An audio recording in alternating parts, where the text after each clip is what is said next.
Hello everyone. Today I'd like to talk about a common problem that can get in the way of proper deduction.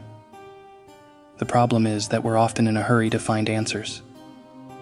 Because of this, we start making inferences before fully observing the facts.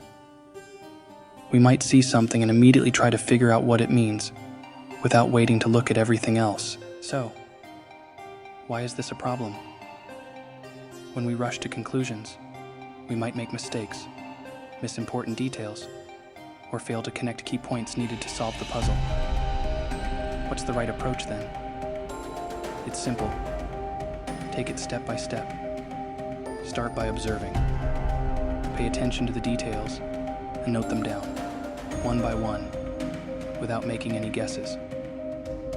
Just observe. Next, begin the deduction process. Ask yourself what all the facts together might indicate. Only after considering everything should you start making inferences. This method helps you see connections you might otherwise miss, and helps you make better deductions.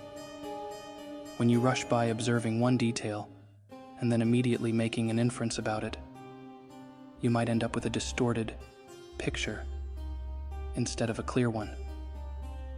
Here's an example. Imagine you're trying to figure out something about a person sitting next to you on the bus. You first notice a white mark on his boot, a diagonal line, starting at the front and going across the foot. You might think he's a construction worker who had something scrape against his boot.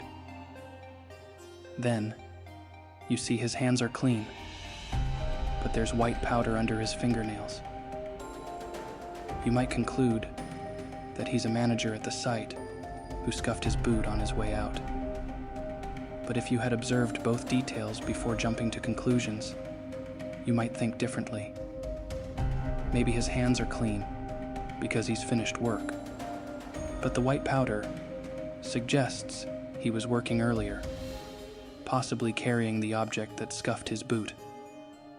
This is just an imaginary example, but I hope it makes my point clear.